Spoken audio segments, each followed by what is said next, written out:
we talked all week. We preached all, to our kids about, hey, we got to make sure that Aiden Flora doesn't beat us. And, we felt that we had some different things some different looks to sort of stop him. And, we talked about being gap sound, and we weren't that first half. He gashed us for some big yardage early on. And, and credit to our kids, they regrouped at halftime. We told them you got 24 minutes left to figure this out and do it right and play your tails off. And, we got our defense rectified to allow him not to have those big plays. He broke off a couple, and they had some other runs there, but, our defense really stepped up. Curtis Whitty's interception down here, late, when they could have gone up, really could have sealed the deal for him. But, he picks off. He does what he does. Huge football IQ for us. And, and then obviously our offensive line just came to play in the second half. We were able to come back and move the ball down the field and score some touchdowns. And, this is just great for our kids, great for our coaches, great for our community. No one gave these guys much credit to be able to get back there, at the start of the season. So,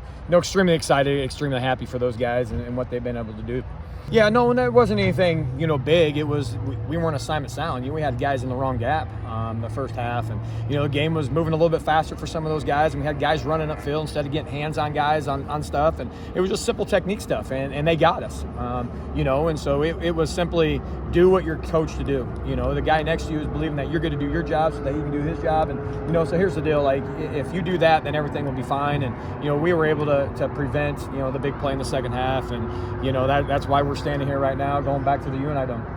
Yeah, we lean on those guys heavily. There's 4 seniors on that group and a junior that started last year for us. And, we knew we had to run the ball at them. We knew we had to be physical at the point of attack. And that was one of our keys to the game is win the point of attack on the defense side and the offense side. And we were able to do that, as the clock continued to tick down. That last drive, we saw they were getting tired. And, coaches were asking, should we slow it down? We're like, no, let's just keep running right at them. Let's keep pounding at them. They're tired, and so we relied on those guys. And then Lou Maker's huge catch on 3rd down and 10 from the 5-yard line or 1-yard line. That's a huge play to get us down there to be able to score. And, it's just guys that have been in the action, that have been around, that have played a lot of football for us to make big plays, and can't say enough good things about those guys.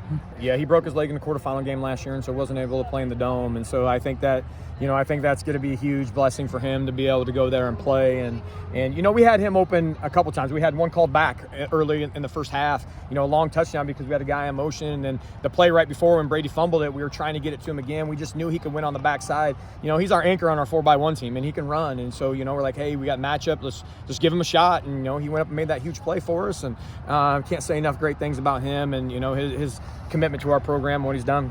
I think each one has something special. Each one's a little bit different. And for this group, I think it's the underdog. No one believe. You lose all these guys that played a lot of football for us and high-level football for us. And, for us, I think we just live off that. And, this is a special group, a really special group. And, I'm just extremely proud for these guys and happy for these guys right now.